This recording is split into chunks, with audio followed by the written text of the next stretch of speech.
What's up, skeptics? Welcome to another episode of Reason to Doubt, your source for all things skeptical. I'm Jordan, and I'm live today, though you may be seeing it in the future. Today, I'm going to be responding to a video with a Catholic priest who is wrong about almost everything he says, which is kind of impressive, actually. His name is Father Robert Spitzer. And he went on the Lila Rose podcast, which is a pretty sizable podcast. Video got like 110,000 views or so in the past year. And it's an hour and a half. Probably won't take the whole hour and a half going through. I'm going to skip around a little bit.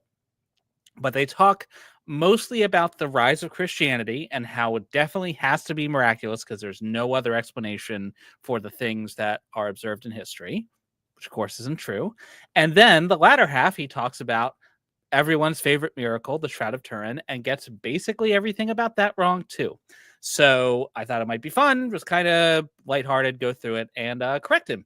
So without further ado, we'll get started. Now, the link to this video will be in the description. I think I forgot to put it in there beforehand, but it'll be in there after I'm done.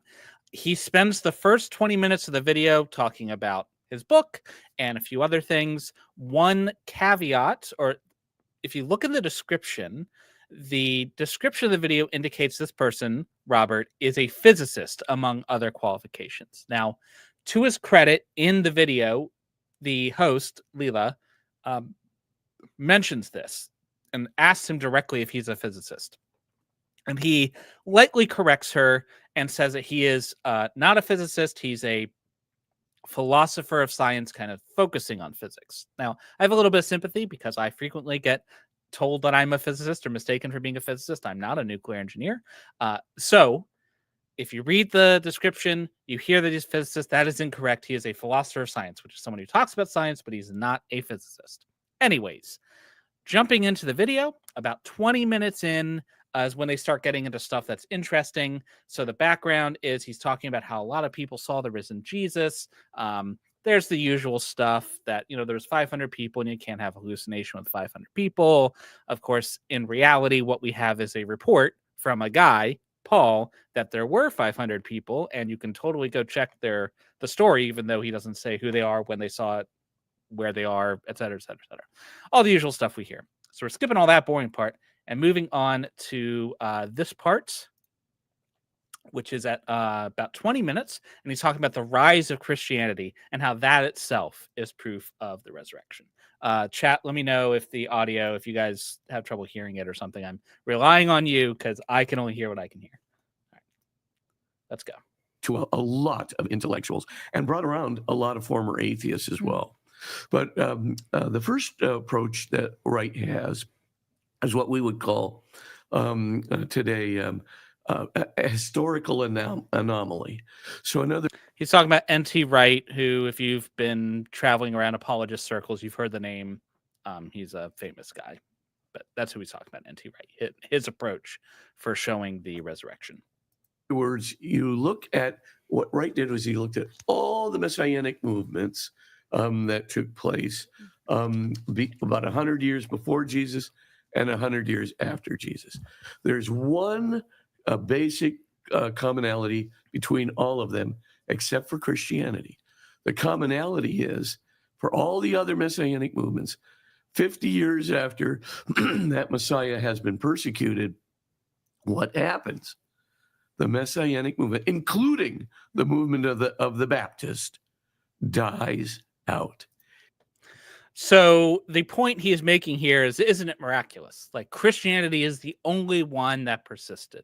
And it's not completely ridiculous. It shows there's something different about Christianity, but this is a little bit of confirmation bias. So we've got Christianity has made it at this point. Any religion, any major religion that's going to get started is going to have some unlikely events or some unlikely things that went into making it happen. And that should be trivially true if you think about it for a second, because there's not that many, major world religions. So if major world religions could be started all the time and it was just trivial for them to start, there'd be a lot more of them, but there aren't. So whenever you're looking at the foundation of religion, you shouldn't be surprised if there's some unusual things that go on because it's an unusual event. So the mere fact that Christianity is the one that survived doesn't tell us much other than that it survived. It's gonzo. 50 years, no more. Now you get to Jesus. What happens with Jesus? It's totally different. It's just like Jesus, the Jesus movement, right? Jesus as risen, Jesus as Lord, grows exponentially in the face of the humiliating death of its Messiah. So far, this is true that Christianity did grow exponentially, and that there is some evidence of embarrassment or struggle at the beginning of Christianity with the fact that their Messiah figure, the figure that the religion was later built around, was killed by the Romans.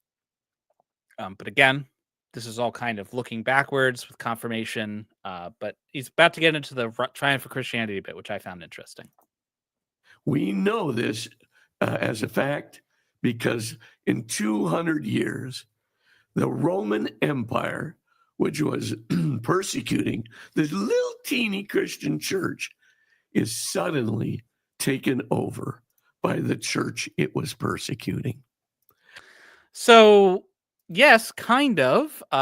For those who may not be aware of the history of early Christianity, Christianity starts in the 1st century, not by Paul per se, because there are Christians who's persecuting Christians, obviously, so there are Christians before Paul, but Paul was a major figure in determining what that Christianity would look like.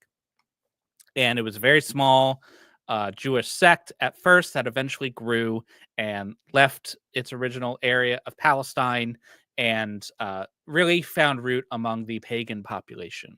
And then it continued to be kind of on the fringes of society, but growing until eventually in the 4th century, Constantine converted to Christianity, the Roman emperor, the founder of Constantinople, and it wasn't long thereafter that Christianity sort of became the official religion of the Roman Empire, and the rest is history.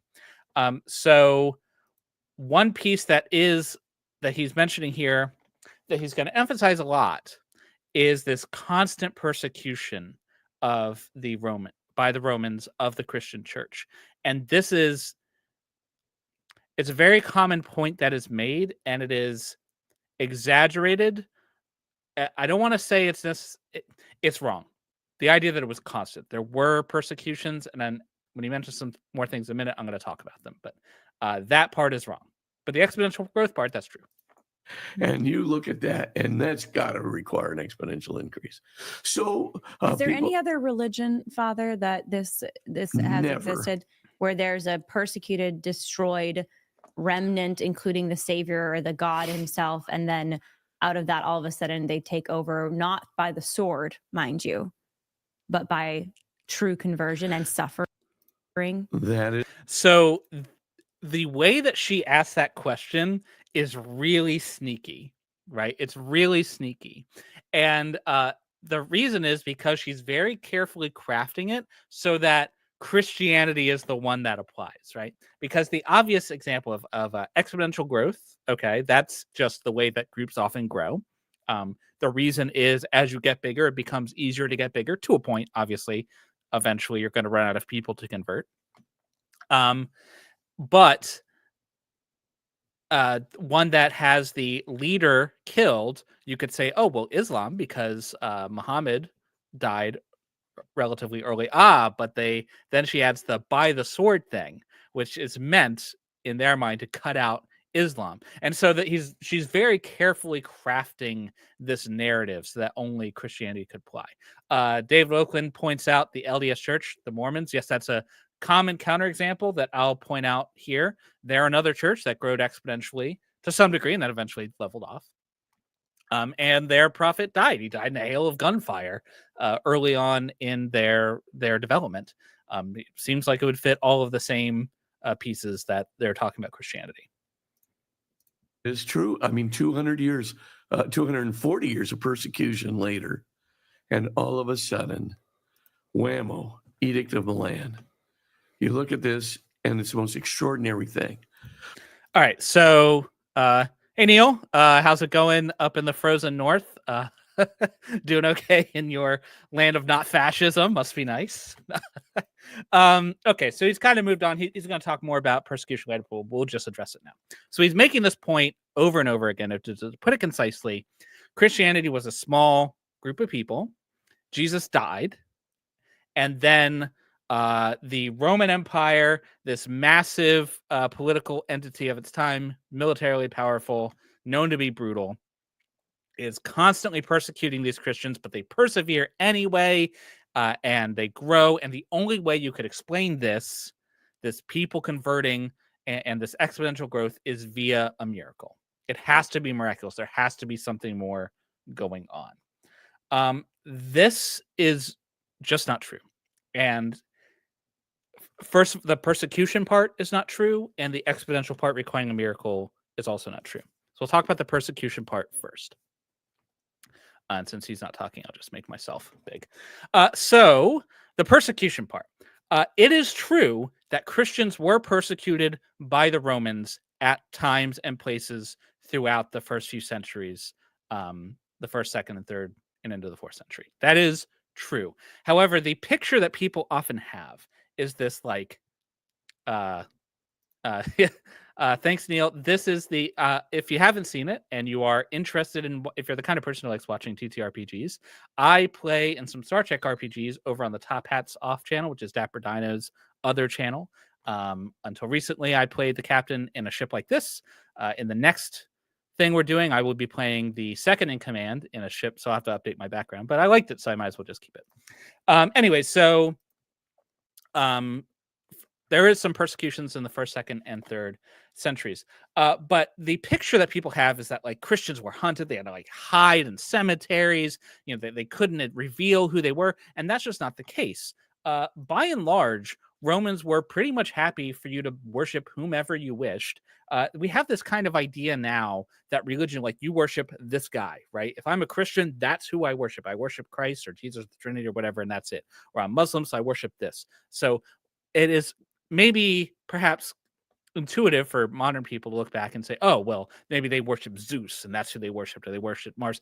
That's not how it was. Pagans were very pluralistic in terms of their, and by pagans, I'm just referring to like the variety of religious traditions that were in the Roman Empire at the time that weren't basically any religion that wasn't Judaism or Christianity. And so you could worship any god, all the gods. Adding a new god, no problem. It was no big deal. In fact, they would often like, oh, you have a god that's like likes drinking and is about partying and stuff. Yeah, we have him too. We call him this. Like, it was not a big deal who you worshiped. But what the Romans did want was for you to also worship to their state gods, like to pray to the emperor eventually and things like that. So it was considered like a civic duty to give the gods their due. And so that is where the Christians ran into trouble at times in their thing, because unlike everyone else, they would not worship Jesus and also everyone. Now, that's a blanket statement. Not all Christians were like that. There's some evidence of Christians invoking the name of Jesus and also other gods, because they were, that's kind of how they were in. But Christianity's thing was that they were exclusive. So this caused them to be at loggerheads sometimes with the Roman Empire. But there was no large coordinated persecution at the state level for the first 250 years. Well, I guess 220 years of Christianity, not until the middle of the 3rd century. So before then, at times, like a local administrator might decide to go torture some Christians or something, round them up. Nero persecuted some Christians, but it wasn't for being Christian. He was just scapegoating them. So it happened sporadically here and there, and they certainly weren't like liked, but they weren't like being hunted for sport, is the idea. The first time you get a statewide, like, we are going to persecute the Christians sort of decree was in 200. I wrote it down. Where is it? Diocletian is the big one. Decius was the first one. I didn't write 249 CE. And he wrote he basically made an edict that everyone in the empire had to sacrifice to the gods, and it was in order to bring stability back to the empire. Now, this is often viewed as like, oh, look, he was trying to eliminate the Christians. So the Christians were like nothing, like whatever. They were like a fringe minority religious group. Nobody cared about them. He was trying to get the gods back on Rome's side because things have been bad. And he's like, well, things are going bad. There's famine and war and all this stuff. And like, there's unrest. The gods must be angry. Let's fix it. Let's fix it. I, as the emperor, are going to fix it. We're going to fix it by doing sacrifice. And so Christians were unwilling in many cases to do the sacrifice, and that led to a persecution of Christians. But even this persecution, the first statewide, like actual persecution of Christians, it only lasted a few years, and it probably only killed a few hundred Christians. Now, obviously, that's still a tragedy that they were killed for their religious beliefs. That shouldn't have happened, but it's not like this slaughter of Christians that would have like seriously stop the religion from growing, leaving aside the fact that persecuting religions often makes them grow even faster. So he does his persecution 249, ends a few years later. That's it. The big one that happened was by the Emperor Diocletian. This is the most widespread one. It was in the 4th century, 303 to 311. It wasn't ever systematic, but it was an attempt targeted at Christians. These Christians have got to go, and we're going to take care of them. Some problems at the time. There was more than one emperor, and his co-emperor, Maximian, didn't really care about his buddy's persecution thing, and he ruled the Western Empire, so Christians could flee to the West and be mostly free of this persecution. And at this time, Christianity had already grown too much to effectively eliminate. There were 3 million or so Christians at this point. They were just too many to squash without any like a real systematic like process, and that just didn't exist. And so the martyrs that happened, the martyrdoms that happened, but again, not enough to stop the religion from growing. No wonder they're so angry these days. You know, I think some of the anger that we're seeing of Christian nationalists is not. I think it's partly this. Obviously, the Christianity is a minor part of their nationalism, and nationalism is the more important part, so that they're losing cultural relevance and things like that. But also, they have this persecution complex kind of baked into the religion since the beginning, and this mythos of constantly being on the fringes, like fighting, even though they are the dominant portion of society and have been for millennia. You know, I think that kind of feeds into this anger that you're seeing. But yeah, so Diocletian tries to do his persecution. It doesn't really work that well. And not that long after, Constantine comes in, he converts, and the rest is history. So yeah, this persecution wasn't happening. Now, let's talk about the exponential growth piece. So, okay, maybe there weren't persecutions, or there weren't like effective persecutions all the time, but the religion still grew from nothing to dominating the empire. That much is definitely true, and it was a large multi-million person movement by the time Constantine converted. Isn't that amazing? The answer to that is no. Of course, it's not amazing. Groups grow at a fast rate all the time, but Christianity in particular had an advantage over and above every other religious group at its time because they had a unique innovation. Their innovation was exclusivity. They were the only ones in town who preached an exclusive religion. So the polytheists, the pagans of their day, again, like I said, very pluralistic. They didn't care who you worshipped as long as you worshipped the gods and kept them happy. It was very transactional. Nobody cared, right? The Jews worshipped their one God, but they didn't really care if other people worshipped other gods. Like the Judaism was about Jews and not about anybody else. So like, other people can do whatever they want. And if you want to worship the Jewish God, cool. But like, that was all there was to it. There wasn't like, and they weren't like proselytizing in any real degree, right? Yeah, it is ironic that the Christians are so busy screaming persecution when they are the one doing the persecuting. They are the man, railing against the man. But for Christianity, if a person, let's say, was a pagan and they worship Zeus, they worshipped other gods, but Zeus was like the most important one they worshipped. And someone's like, hey, Zeus is cool, but you know who's even cooler? Mars, because he's a great warrior. And if you worship him and you convinced him to worship Mars, like in addition to all the other gods, and he'd be like, oh, cool, I'll go sacrifice to Mars. And you gain nobody. Like no pagans were won or lost in that that transaction. But if a Christian convinces a pagan to become Christian, there is now one fewer pagan and one more Christian. You have destroyed a pagan and created a Christian in their place. Moreover, because of the patriarchal nature of the society, often if you converted the head of household, you converted the whole household, including all their slaves. And so you didn't have to convert that many people in order to achieve exponential growth. And of course, those people, their children are likely to become Christians and not be pagans, and their children, their children. So you, by birthing or converting people, you're eating away over time at the group of pagans that were around you. And this was a thing that for which the existing pagan like religious state had no concept of and no defense against. It just wasn't a thing that was done. And by the time anyone realized there was a thing to be done, it was far, far too late. As an interesting aside to this aside, I think I'm super interested in the Roman Empire, in case you've never picked up on that.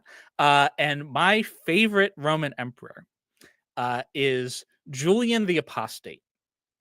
He was the nephew of Constantine, and he was the last pagan emperor in Rome.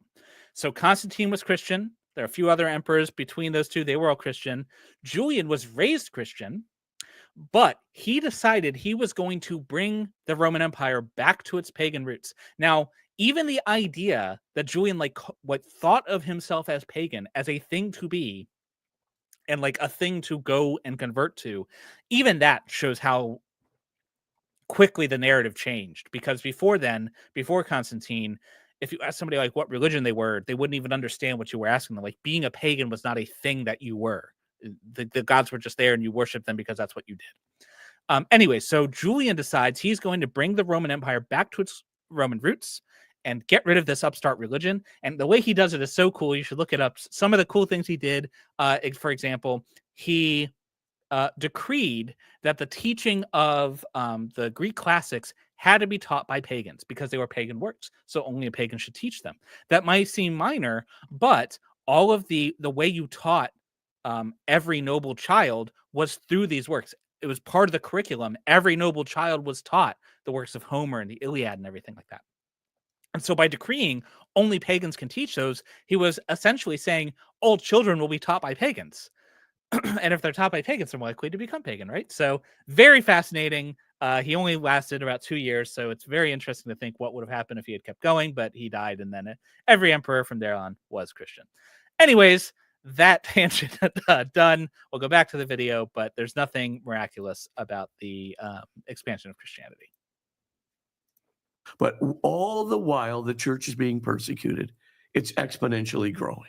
And to be clear, the Edict of Milan, sorry to interrupt here, but just for people listening, the Edict of Milan was not convert or thou shalt die. Yeah. This wasn't some sort of Islamic rule of saying you must convert or die. Yeah. It was merely saying we are now authorizing this religion. Casual xenophobia there. That's cool. But yeah, the Edict of Milan was basically an edict of religious freedom in the Roman Empire, basically ending the persecutions of Diocletian and previous empires. Everyone in the empire, Christians alike, could all have their own religious beliefs, and that was enshrined in the edict. Interestingly, the convert or die thing, that came in later. So the Christian philosophers prior to this point were preaching peace and tolerance, and like you shouldn't persecute people for their religious beliefs until they got in power. And then suddenly they were persecuting people for their religious beliefs left, right, center, and destroying pagan temples and things like that.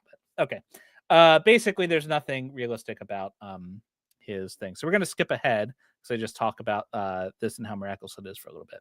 So now we're going to jump to the part where they're talking about early miracles, the miracles of the early Christian church, and how there has to be another explanation. The exponential growth of Christianity, you could never explain that without some sort of transcendent proof / action, because there's just no way. First of all, humiliating death of the Messiah. All other messianic groups wipe out. Number 3, active persecution for 240 years. And the church is exponentially, not just growing arithmetically, but growing exponentially while it's being actively persecuted. There's got to be something more, says Meyer and Wright and the Bauckham. There has to be something which is causing these people to go, I'm going to endure persecution. He really is risen as he promised. I don't think they're lying at all, because. So this is just more of the same argument, but it was phrased very succinctly. So this is how you hear it, that there had to have been miracles being done, because that is the only way to explain the exponential amazing growth of the Christian religion. We just explained there is an alternative explanation that if anyone thought about it for 5 minutes, they could see. If you want to hear more about this, I strongly recommend The Triumph of Christianity by Bart Ehrman. It's a really interesting book. And not only because it talks a lot about Roman history, which I find fascinating. Okay, so the rest of this is just kind of going back and forth on some doctrine stuff and how Christians didn't want to be Jewish, et cetera, et cetera. And then we're going to talk about, he's talking about scientific explanations for the resurrection to prove that happened. And this is where the Shroud of Turin comes in. So he spends a little bit of time just kind of talking about like the physical characteristics of the cloth. If you're new to the channel, I've never heard of the Shroud of Turin before. It's a cloth a couple meters long. It's got a picture of a dude naked front and back, as if the cloth was like guy was laying on it, was laid over top of him, and then he imprinted on the cloth somehow. It's a very faint brown image. If you review it in reverse like color, it's a little easier to see. Person on it is crucified, allegedly Jesus. It shows up in history in the 14th century in France, and it's revered from here to there. Then in 1988, it is carbon dated, and lo and behold, it is not first century like everyone thought, but it is actually 13th to 14th century. So that kind of put the squash on it. Obviously, people are very upset about it, and I've always been very upset. So he's going to talk about it. And the reason I decided to pick this up is because of just how much he gets wrong in such a like almost every single thing he says is wrong, to the point where it's like you'll see. Well, and you can decide how honest he's being. But let's see. He starts here. Well, in 1988, a carbon dating was done that basically dated the shroud to about 700 years ago, between 1250 to 1350 AD. Well, that would put it way out of the range of the first century. So a lot of people thought, well, gee, this is automatically debunked. And everybody was just, let's call it a day. It was debunked. But then in 1998, they took the piece of the shroud that was removed from the cloth for the sample, right? They took it from a very controversial site, right in a corner that was burned during the fire of Chambéry in the 1500s. And when it was burned, basically the sisters in 1500 took cotton fibers and interwove it in a process called invisible mending, and wove it into the shroud to patch up the holes from the fire. So he does this several times through this video, where he just declares a thing to be true as if it is uncontroversially true. This is not uncontroversially true. This invisible reweave hypothesis is a hypothesis to explain the radiocarbon results we got, but he just blithely asserts it is true as if it's uncontroversial. And what's ironic is he does this with contradictory hypotheses that cannot possibly all be true at once. And he just spews them out there as if there's no problem. So breaking this down real quick, the idea is that the area that the radiocarbon dating was done was repaired. And so you had old cloth and new cloth that were woven together. And so the average age of them would be medieval, even though it's first century. That no one can actually see this reweave because it's invisible, even though textile experts say that's nonsense. He asserts that they used cotton fibers to reweave. Nobody asserts that, not even people who think that the invisible mending is a thing. The actual assertion is that they use a cotton linen blend. And they say this because if you take apart some of the if you take apart some of the threads, then within the linen threads, if you like unravel them and fray them, you can find some cotton strands. So it's like in there when it was made. But it is not the case. It is like 50-50 cotton or something like that. There are some cotton fibers distributed. Now, the assertion is, well, that's not like the rest of the shroud, right? Because the shroud is a linen cloth. But we haven't taken the rest of the shroud and put it through a shredder to see, because they had to like tear apart the strands in order to get to the cotton. This kind of presence of cotton is not unusual for a linen garment that was manufactured in a place that dealt with both linen and cotton. So according to Reyes, who of the Reyes sample, there's a sample area of the cloth that was taken away. Reyes, the textile expert, if they worked in both linen and cotton fibers, cotton gets everywhere.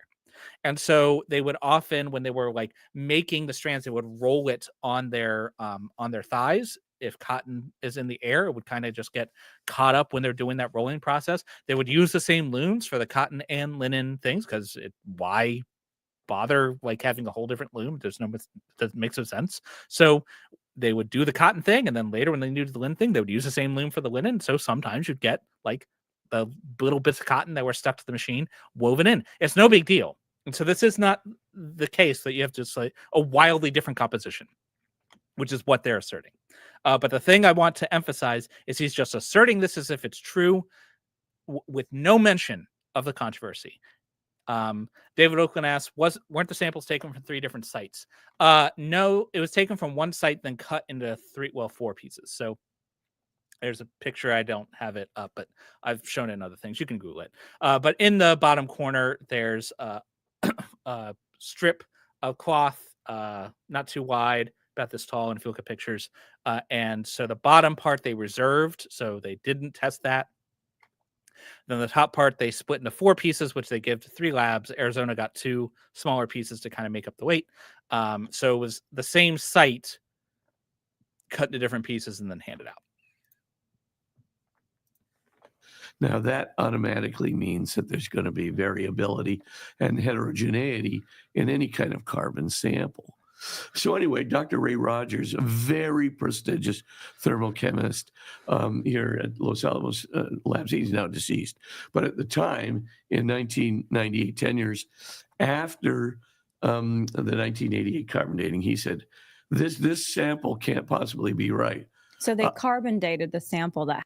I'm surprised he didn't emphasize that Ray Rogers was a skeptic of the shroud and then changed his mind. Well, no, he changed it. So it's often reported that he changed his mind about being a skeptic. To the best of my knowledge, he didn't change his mind about being a skeptic. He did not believe the shroud was authentically like a miracle. He believed it was first century, but usually they emphasize that because he's super smart. And how could smart people change their mind? Had been kind of manipulated by these nuns after the fire. That's sample where they got the sample. took. Okay. And then he verified it. So again, the manipulation by the nuns is hypothetical. And he's also mixing up like repairs. Like the people who think it was an invisible reweave don't think the nuns did it, because that would be a very difficult thing for them to do. It would require an extreme level of skill in order to reweave it enough that experts right now looking at it like with magnifying glasses and microscopes and stuff can't tell, right? So like it can't just be some random nuns. It has to be extremely talented seamstresses if you're going to have this miracle level repair. So he's even wrong about the thing he's asserting is true. Roger said, I'm getting some sticky tapes from that exact area from the 1978 Stirp investigation. I'm taking some sticky tapes from those areas, and I'm going to do chemical pyrolysis.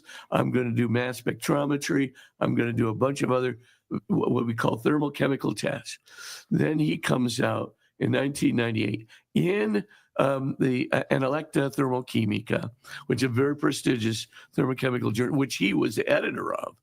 By the way, for many years, he had been the editor. He puts it in there, and he basically says, look, he says, there's no way in which the sample that was taken could have come from the original shroud. So it is true. Ray Rogers did publish this, and he published it in a peer-reviewed journal. And so far as I know, it's a reliable journal and everything. He wants to emphasize how prestigious it is. It's interesting that he doesn't mention the other papers published in the very same journal after Ray Rogers passed away.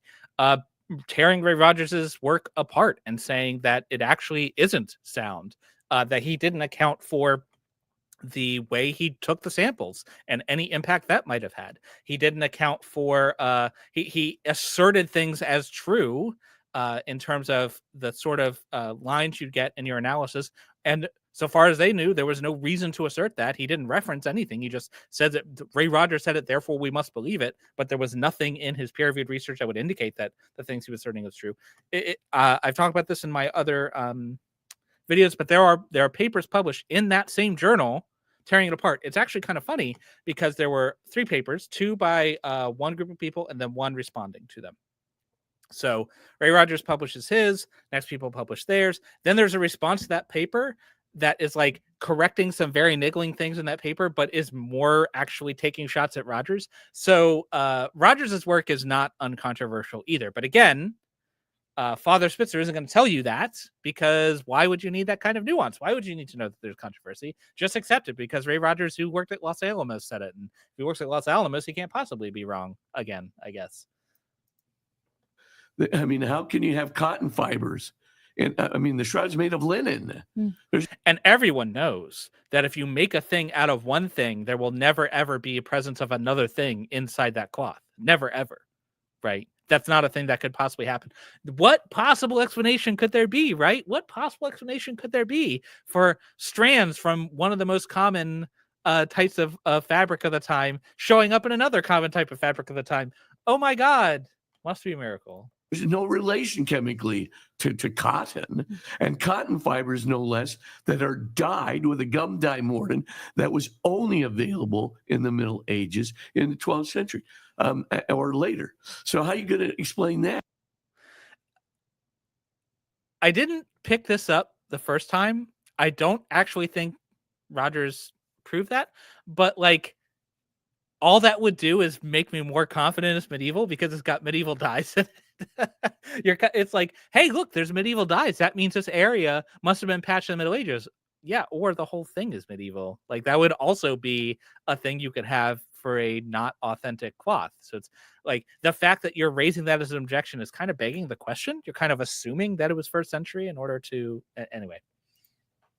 Why did they do that, Father Spitzer? Why did they take a little piece off the edge as the sample? Is that because to protect the integrity of the larger that linen ostensibly was the reason, but maybe there are other reasons. And I don't want to say there were people trying to do discrediting actions, but I'll just simply say, man, it's hard for me to believe that that was an unbiased sample. The Catholic Church chose the site. The people who chose the site were the Catholic Church and the British Museum. They worked together. This is my understanding. Correct me in the comments if I'm wrong. But my understanding is that there was a procedure that was published, like, hey, we should take samples from all over because that would get us a better sample, right? And then the British Museum, who is running it, along with the Catholic Church, says, no, you're actually going to take it from this corner. So if you have a beef, talk to the Catholic Church. I wish that they had taken it from all over. I wish they'd taken a chunk right out from his forehead and tested that. But anyways. Hugh Ferry. Hey, Hugh. I always say that Hugh Ferry's the real Shroud skeptic. I'm like, we've got Hugh Ferry at home. He says that in the 1981 STURP conference, a member of STURP said that the main body of the shroud also had cotton fibers spun in among flax. There you go. So the fact that there were cotton fibers in the sample area does not show that it was some radically different cloth from the rest of the Shroud of Turin. And that is what you would require. That's what they want you to believe, that the area they sampled was radically different, such that it had to be some patch, and that's just not the case. Because the protocols originally called for in 1978 required that a sample be taken from 7 spots. To take it from only one very controversial spot that was burned and remended. Wasn't super controversial until after the radiocarbon. We're going to skip ahead a little bit because he talks about some more interesting stuff soon. The new tests that are the best in class tests for carbon dating. Are they doing carbon dating now on the whole? No, they're not going to do it. And I'm going to give you the reason for that in just one. Hugh says the 1988 radiocarbon site was selected by STURP in their 1984 proposal. Is it the case that so STURP, and I'm asking because I actually don't know, are you saying that Stirp chose the spot? Then there was also a proposal to do, because I know there was a proposal to do multiple different sites, and that was ultimately not followed. So was Stirp's original proposal the thing that they ended up doing? Is that correct? I'm sure he'll let me know. So this is another thing that Father Spitzer is about to assert without any backing evidence. But again, I guess he's a physicist, so. 1 minute. But there were 4 other tests that immediately showed that the carbon tests were wrong. And I'll tell you why in just a moment, that you can't use carbon dating in the future, because essentially the particle radiation hypothesis shows that what happens is if you've got a neutron flux, and I haven't explained any of this yet, but when you have a neutron flux, what winds up happening is the neutrons will irradiate what's called the N14. N14 is an ingredient in cellulose, which is an ingredient in linen. And so you get an irradiated N14, it turns into C14. Well, C14 is precisely the kind of carbon that's measured in a C14 dating test. So when Dr. Arthur Lind in this country discovered this, he said, look, you cannot use a carbon dating. There's, if there really was a neutron flux, which produced this thing, a flow of neutrons that left the body, and I'll explain in a moment, then... Yeah, you can't. If there was this neutron flux, you can't. And if it was licked by unicorns, maybe that would be a problem too. Like, show me you did. This is another thing he's just asserting without any evidence, as if it's true, and not talking about any of the problems with it. And he does for the rest of the interview. We're going to play some of it. He never he's saying it. He does call it a hypothesis, credit where it's due, but he then treats his hypothesis as if it has been proven. And what is funny is that the neutron irradiation hypothesis and the invisible reweave hypothesis are opposed. They can't both be true at the same time. And here's why. So the neutron irradiation hypothesis is that there was a burst of neutrons from the body. Bob Rucker, the allegedly nuclear engineer, who is one of the people who espouses this, says that it was because Jesus was interdimensionally traveling or whatever. But regardless of how they got there, neutrons go straight up and down. That's not what neutrons do typically, but hey, who cares? So it's going straight up and down. And the neutrons hit nitrogen and nitrogen 14. So this is the same kind of reactions happening in the atmosphere to create carbon 14 in the atmosphere and allegedly in the cloth. A neutron hits nitrogen 14. There's a reaction. It turns into carbon 14. That carbon 14 is radioactive. It will decay back into nitrogen. So if the reason this hypothesis is made is because the 1988 carbon dating showed it to be medieval. So the idea is, well, what if you bombarded this cloth with neutrons and it would create extra carbon, right? And then you could get of a cloth that was from the 1st century and had 1st century levels of carbon that are then, when the flax is cut down, it stops taking in new radioactive carbon. So you can measure how much there is now, and you know when it was cut down. And so it's decaying away slowly over the 1st century. But what if it was started not at the normal atmospheric level of carbon? What if it had a whole bunch of extra carbon? And so it decays away. It looks like it's only been decaying since the 14th century, but in fact, it's been decaying since the 1st century. That is why the irradiation hypothesis exists. The reason it is contradictory with the reweave hypothesis is because the reweave says the reason that the site measures as 14th century is because you had 1st century cloth woven in with 15th or 16th, I think it's 16th century. I'm sure someone will correct me, but rewoven with medieval cloth, and the blending of the two gets you an average age of 13th to 14th century. Those two things cannot both be true. If the irradiation hypothesis happened, and you rewove extra carbon, it would not show the date that it showed, right? The proportions wouldn't work. So the two things are diametrically opposed. You can't have both of them be true at the same time, but he just reports them as if they're both true. Why? Because nobody in his audience, he's confident, is going to check him.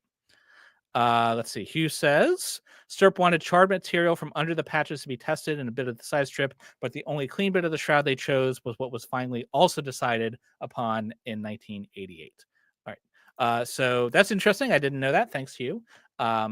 Hugh, if you don't know, I did an interview with him recently. You should check that out. I'll put that in the description. Hugh is an excellent resource when it comes to the Shroud of Turin. So yeah, again, he's just blithely reporting something as if it were true, just asserting it out of midair for no good reason. There's just no way you could be testing for C14 because there's too much N14 in the lineage that could get, turned into C14. But 4 other tests were developed in the meantime. The first was a Fourier transformed infrared spectroscopy. The second one was a Raman laser spectroscopy. And the next one was a mechanical compressibility and tension test. Now, these were done by Giulio Fanti and his team at the Italian National Labs, and very reputable, good people. They basically showed conclusively that the cloth, on the basis of these 3 tests, which are really not affected by a fire like a Chambéry or getting burned and having heterogeneous material, and so it's not affected. So basically saying they're not affected by the things that happen to the cloth, like the neutron hypothesis that he just asserts is the case. I was skipping around. I must have not heard this part, so I didn't look up these tests, and I don't know them off the top of my head. But the next one he's talking about, I do know about. So maybe I'll cover these. Let me know in the comments if you're interested in me looking into what Fanti did. But the next one I have looked into. Affected by carbon. So they put these 3 tests together with a 95% confidence. Huge team. Came Dr. Liberato Di Caro and his huge team. Again, another team at Italian National Labs. And lots of people in Italy put together a new kind of testing, very accurate, refined testing, peer-reviewed over 3 years, called wide-angle X-ray scattering test. So far what he said is true. It was peer-reviewed. Over it was 3 years between the original peer review of the method and the method being applied. So far, what he said is true. I'm pausing here because he says next is going to be misleading at best. Now, after the peer review testing and the acceptance of the test as valid, then they took a sample from the Shroud and dated the Shroud to between 54 AD to 75 AD. So like mid 1st century. Hello, within spitting distance of Jesus with a very small error, margin of error and a very high, 95% level, confidence level. And Father Spitzer, I know. So he doesn't tell them any other background information about this thing. So I'm going to tell you, because Father Spitzer doesn't want you to know. So wide-angle X-ray scattering, WAXIS, is a procedure that was developed. It was developed specifically to date the Shroud. The people who made this method, that they are synologists. What they do is try to date the Shroud of Turin, probably because they think it's authentic and they want to prove that. But the work that they came up with this method and they published it, I believe it was in Heritage. And the idea is that you can look at the degradation of a cloth that has been in some that has been stored in some conditions, and the X-ray scattering you can infer from the way the X-rays scatter off the cloth how degraded it is and in what ways it's degraded, and from that you can basically back calculate an age. So whenever you're doing a dating method, you need some kind of clock, something you can measure and measure backwards. Radiometric dating is the same way. You've got a level of carbon or whatever you're measuring that's decaying, and you know how fast it decays. You can measure what it is now, you know what it was before, so you can infer an age. That's an excellent clock. What they're asserting is that this cloth can also be such a clock that you can look at the way in which this cloth is decayed over time. It's going to decay at a constant rate. You would need that, or a rate that if it's not constant, you can use other information to infer what the rate would have been, even if it's not identical between different samples. That's the idea. Now, this method is peer-reviewed, and it has been used, so far as I can tell, by nobody but them. No one in the industry, I'm so used to saying industry from the nuclear industry. Nobody in the field, other than these people, have used this actually in practice to date anything so far as I could find. The last time I looked was like last year. So maybe something's been published in the last year where people are using it. Other people have cited it, and the people who cited it have either not been citing the paper for the actual dating part, they've been citing it for other stuff, or they said, hey, this is a cool idea, and that's it. But the real killer to me is how they did their validation of the method, right? So what they did was they took a whole bunch of samples of known ages, and they tested with their they used their Wax's study on these samples of known ages and did the math, and presto, bango, look, it gave us accurate ages. Isn't that awesome? Every single one of those samples have been stored for its entire history in a hot desert climate. They were all from Egypt or the Near East. Every single one. The Shroud of Turin has been stored not there. It's been stored in France and Italy, famously not deserts.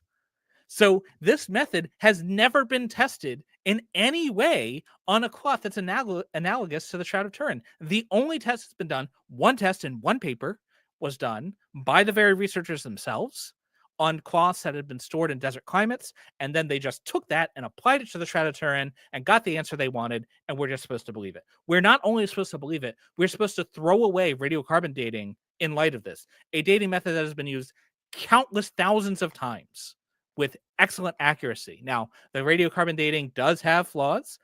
I'll be the first to tell you it has flaws. These flaws are not enough to throw it out completely. If you want to see an in-depth thing, I've got a whole series on it. So that's all the stuff that Father Spitzer doesn't want you to know, that this method is not like super well established. It's not been accepted. One group of people published a peer-reviewed paper on it. It being peer-reviewed doesn't mean it's fact. It means that the people who did the review thought their methodology was reasonable, that their conclusions followed, and so therefore it was worth sharing. It doesn't mean it's actually true. Now, if this method does become accepted, if other people in the field start using this method and they start testing things, cloths that have been stored in wetter climates, in temperate climates, not in deserts, and through this whole body of research, then we find the limits of this method, and they do testing such that we can then say, yes, it actually works in the conditions the Shroud was stored. Well, then we have a conversation to be had. But until that happens, this method is nothing more than a novelty. It's an interesting idea and absolutely nothing more. No, forgive me to interrupt here, Yeah. but there's so many questions that are already firing off. And I know you're going to be answering some of them already, but kind of crucifixion it was that's represented on the linen, and because of the crucifixion, and you're going to get into the details of the kind of crucifixion it was that's represented on the cloth, but that this is from the area largely of where we know Christ's crucifixion to have taken place. Yes. From the Roman Empire, and that particular part of the Roman Empire where the crucifixion was, because of the kind of linen it was. I'm asking as a question here. Yes. Well, that's part of the reason. But the real clue is the pollen grains that are embedded in the shroud. So there's a whole science around pollen grains. And so just pausing. Hugh Ferry said he covered all of this in excruciating detail in 2 posts called Waxing and Waning. I am going to drop a link in the chat. And if I remember, I'll put it in the description, but it's there in the chat. Again, Hugh Ferry is an excellent resource when it comes to Shroud of Turin, so definitely check it out. There's very specific regions in which pollen can kind of breed, and there are what we call indigenous pollens, and then we call it unique pollens, and then there are more universal pollens. Well, if you look at the pollen grains embedded in the shroud, by far, 2/3 of the pollens ingrained in the shroud come from the northern Judea and Jerusalem areas. Wow. So, and not only that, 14 of them are indigenous to that region, and 5 of them are unique to that region, never found anywhere beyond northern Judea. So everything he just said is wrong. So what he's alluding to was there was research done by a guy named Max Frey, who was a botanist. I think in previous videos I was incorrect. I incorrectly called him not a botanist, but he was a botanist, and he was also a criminologist for the Swiss. And he was presumably good at what he did. There's all kinds of there are some possible character flaws that I won't go into. Not relevant, but he did analysis on pollen grains on the shroud. He got it using sticky tape, just like you take lint or something off of a suit. He did that. It was a method he apparently helped pioneer. And so he took pollen grains off of the Shroud of Turin. And he said he could identify down to the species level of all of these pollens, and many of them were indigenous to Judea, and wasn't that amazing? And so this is possibly the single most common thing I hear when people are talking about the Shroud of Turin. They're talking about this pollen thing. And the thing is, other botanists have looked at his work, and it's nonsense. Like, you can't, according to botanists, and I'm not a botanist, but according to botanists who have looked at their work, one of which is M. Boy, M is an abbreviation of the first name, BOI, who thinks the shroud is authentic. They say, quote, in their 2016 paper, quote, today the possibility of being able to pinpoint the geographical origin has been ruled out. And they cite various papers doing that. Basically, you almost always cannot get down to the specific species of the pollen that you're looking at. You can get to like the genus, and they broadly refer to it as the type. Unfortunately, if you zoomed out to that distance with the pollen grains that Max had, those pollens are found all throughout the Mediterranean and Europe. So like, they're not diagnostic at all of what's been going on. There's other problems we could go into with the pollen. There's some possible hijinks going on where like he has too much pollen on his slides, like way more than you'd expect from the sort of sticky tape pulling. The distribution of pollens, like between grasses and not grasses, is odd and strange. There's too many pollens that are borne by insects and not enough that are borne by wind, which is what you'd expect. All kinds of problems with it. But even if you put all those aside, he's just too detailed. He goes beyond what botanists say you can reliably do. And so at best, the pollen evidence should be set aside. I think it's complete nonsense. Now, there's only one way to explain that, and that is that cloth had to be in that area for at least 300 years in the open air. Why 300 years? Why not 4? Why not 6? Why not 1? Why? Because 300 is what he thinks it was. There's literally no more to it than that. 300 is the answer he thinks is right, so he's going to say 300. He has got no evidence. At no point does he say why it has to be 300. He just asserts it. But evidence is for losers. That's how you're going to get that abundance of pollen grains there. No medieval forger could have produced. All right, so he whines about how no medieval forger could produce it. We don't need a medieval forger. The pollen getting on the shroud is not surprising at all. Then they whine a little bit about how people don't know about the shroud. I disagree, but okay. So let's skip ahead to the blood. Back to the blood. Now, the blood is sitting there on the image, but we know what produced the image is basically we can detect friability, a crispiness in the cloth, an exceedingly precise crispiness that goes along what we'll call radiation sites. But the main thing to remember, once again, just asserting the radiation as if it's fact, as if it's uncontroversial, and then moving from there, is that I can detect whether that crispiness is on top of the blood or underneath the blood. Now, that's very important because the question arises, what came first, the blood or the image? Let's suppose it's an authentic shroud. Then, of course, the blood would come onto the shroud. Well, the minute that body's laid on the shroud, the blood would be on the shroud already. And then the image would come later.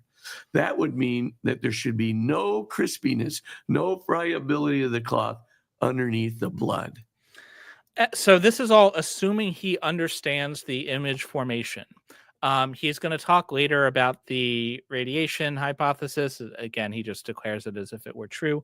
Nobody knows how the image was created. There's a lot of ideas, but nobody knows. Nobody has been able to recreate it, including people in labs who have tried applying their radiation hypothesis. They have yet to be able to recreate the image as it exists on the shroud. And that means we don't know how the image was made. We don't know doesn't mean therefore we do know and it was magic radiation, or therefore we do know and it was extra-dimensional travel. We don't know means we don't know, and that's it. I think I might have skipped it, so I'm going to drop back because he mentioned something about the blood types. .com. So it sounds like, setting aside what you just described. Yeah. Hugh Ferry says crispiness beats me. Yeah, crispiness, the scientific term, right? That's the scientific term for what it is. I honestly don't know what he means by crispiness, but whatever. About why that one carbon test was rules to prove the dating material, this linen cloth. I want to hear why we know. I mean, what we the last one first and the first one last. So let's start with the Jesus part and why we know it's Jesus, and then look at the image itself. And where is the shroud now? Sorry to interrupt you. Right. You can go. I don't remember where he put it, but he talks about the blood types and how it's amazing that there's this blood on there. It's all from the same person because it's the same blood type, the AB blood type. And again, just asserting it as if it were true, as if it were just uncontroversial. This is also more nonsense. The AB blood type is basically the blood testing they did to the blood type of AB is indistinguishable from too degraded to tell. Those results are identical in the test they did. And so if you're testing something that's hundreds of years old, there's blood on there, there's hundreds of years old, and you get a potential null result, should you assume it's a rare blood type, or should you assume that you got the null result? You should assume it's the null result, right? And they constantly point this. They pointed like, oh, this other cloth that's associated with Jesus, it got an AB, and this one got an AB, and that one got an AB. They must all be from the same person. Or, well, I mean, first of all, two people having AB blood doesn't mean they're the same person. But aside from that, it doesn't mean like they don't take into account the full implications of their test. Now, one thing I will give them is that there appears, as far as I'm aware, to be actual human blood on the shroud. I think the testing that was done can't necessarily say that it's human, but it's probably primate. And if you're going to have primate blood in the Middle Ages in Europe, it's going to be human blood. And they always act as if this is crazy. Like, isn't it amazing that there's human blood on the shroud? How could it possibly get there? Gee, how could you possibly get human blood in Europe? Is there any way? Nothing I can think of. Definitely no humans running around with blood leaking out of them at any point. Like, definitely not. Bloodletting, definitely not a thing that existed in the Middle Ages. Even if you did, like, if it was made by an artist, he could self-source his own blood. Like, it's not hard to get blood when there's humans around. So that just beats me. Okay. So I'm going to skip this blood part because I don't know.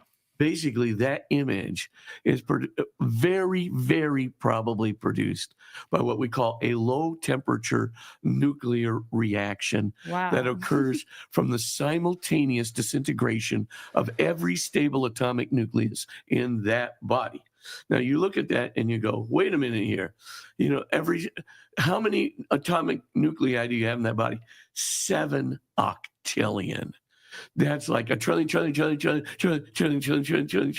and all of them simultaneously and their perfect stability underwent disintegration the same time. Are you kidding me? You know, saying it in a mocking tone doesn't make it more likely. So yes, the question he's asking is it likely that all of the atoms in Jesus' body randomly decided to disintegrate, all the stable nuclei decided to disintegrate and go away? Is that like, no, like if that is actually what happened, that would be crazy. Like if you could prove to me that that's what happened, it would be a miracle. But you have to have evidence for these things. There is no evidence that he's presenting. At no point does he bother with evidence. He just asserts it confidently. It's crazy. You know, the odds of that happening, monkey typing, half of a Hamlet perfectly by random. Don Giovanni says, big number, therefore God. Absolutely. This is peak big number, therefore God. Them tapping of the keys in a single try. That ain't going to happen under any naturalistic physical scenario. Yet I would propose, and I think I can prove to you, that's exactly what happened. It is none other than a miracle in which God literally allows the entire body to. Well, he's going to prove it to us. Proving usually means evidence, so let's hope he gets some. Disintegrate, but the particles that are coming off that disintegration, in other words, the proton-deuteron flux, which is a flow of protons and deuteron, heavy charged particles, and the heavy neutral particles like neutrons, 2 fluxes are coming off, right? And the proton-deuteron flux is embedding itself in the image causing the picture, the crispiness, the friability, the perfect three-dimensional photographic negative image emblazoned on the non-photographically sensitive linen cloth. And his evidence for that having happened is none. He doesn't have any. He never says any. He just asserts it. So there are people who spend their entire lives researching the Shroud, people with labs and money and capital resources and everything. If you could actually create an image just like the Shroud of Turin with a flux of protons, they should be able to do it. And they have tried and failed. They have made things that look kind of like the Shroud, and that like it's kind of brownish on the linen, right?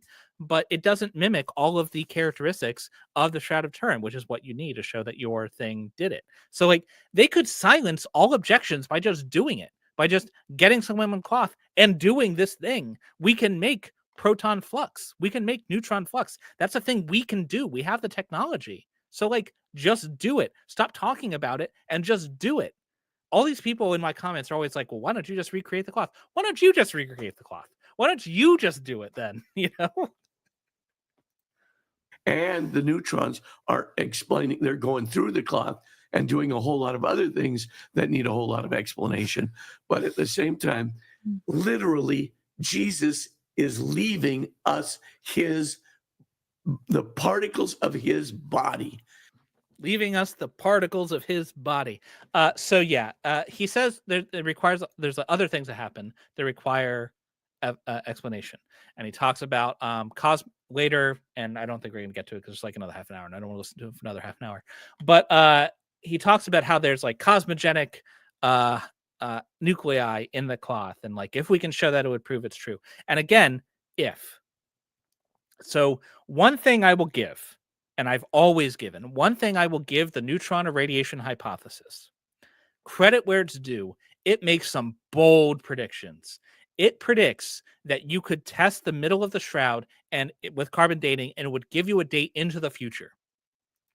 In fact, I've run some rough numbers, and I think you could do it with a Geiger counter. I think you could actually detect the elevated level of radiation non-destructively. That is a hell of a prediction. But making a prediction doesn't get you anywhere. You need to actually confirm that prediction. And so unless and until that prediction is confirmed, no one should believe this nonsense. I think the last thing I'm going to talk about is, because he just babbles on about radiation, just asserting random things. And none of it has any evidence whatsoever. He just talks about how the body disintegrated. And isn't that amazing? And apparently you can see bones or whatever. But the last thing, Hugh Ferry says Kelly Kurse has been publishing papers on typing the ancient blood for years, and his latest decision to set no AB identification is reliable. So there you go. And he gives the paper here, The Relics of Jesus and Eucharistic Miracles, Scientific Analysis of the Shared AB Blood Type. So the AB blood type tells us nothing. It means that we should take it as if it were a null result, is the bottom line. But okay. Let's talk about that image. Gospel narratives. Explain. So this last one is, I want to hit it because of all of the things that are brought up about the Shroud to me, this one is, I think, the most annoying because the answer is so obvious. I struggle to imagine how someone could think it's a good argument. Almost identical to the gospel narratives. Coordination of it is uncannily similar, almost identical to the gospel narratives described. I mean, to the unique crucifixion of Jesus described in the gospel narratives. Explain. Walk us through that. Okay, so here's the main thing. Remember now, blood first. That's what you'd expect. Then image second. The radiation comes second from the. Yeah, we'll just skip the radiation. Say that the crown of thorns. We have only one known crucifixion in the entire history of crucifixions. Only one man was crucified with a crown of thorns. And that was Jesus, because Jesus was accused of calling himself King of the Jews. So, first of all, this is just an assertion for the Bible told me so. And other than the gospel narratives, we have no evidence that Jesus was crucified with a crown of thorns, but whatever, I don't care. Sure he was. We've got two competing hypotheses. One hypothesis is that this happened, that the image is there because it's actually Jesus' image. And so the gospel narratives are true. And so the reason that it resembles the gospel narratives is because they are accurately portraying what happened, and what happened led to the image. That's one hypothesis. The other hypothesis is that a artist of some type, some human being in the Middle Ages, chose to create an image through some method, I don't know how, and made an image intending it to resemble Jesus on this cloth. Now, I'm not a historian, but I feel pretty confident that people in the Middle Ages had access to the gospel story. I would go so far as to say you would struggle to find someone in the Middle Ages who was not at least passingly aware of the gospel story, at least in France and the more Christianized regions of Europe. It would be weirder if the Shroud of Turin didn't resemble the gospel story, right? Because that was the point. The point. I'm going to keep going because it gets more ridiculous, but makes sense for him. Was crucified with a crown of thorns. And not only that, but the thorn that was used in the crown is called a Syrian Christ thorn, a very long curved thorn. So the thorn is long and painful, and that's what the crown was made out of, is what he's saying. The skull, terribly painful. Brains comes from that region of northern Judea and Jerusalem. Second thing is, you can see between the fifth and the sixth ribs, you can see a wound. Of course, the Gospels describe that a spear was thrust into Jesus's side, and out flowed blood and water. Remember, John. The Gospels describe a spear wound, and wouldn't you know it, there's a spear wound on the Shroud of Turin. Isn't that crazy? Isn't that amazing? What other possible explanation could there be for the image to resemble the gospel story? This is so stupid. I don't have a polite way to say it. This is so effing dumb. It makes me angry. The fact that a allegedly thinking human being would say this out of their mouth as if it's a good argument is like a personal affront to me. I can't tell you how much it annoys me every single time.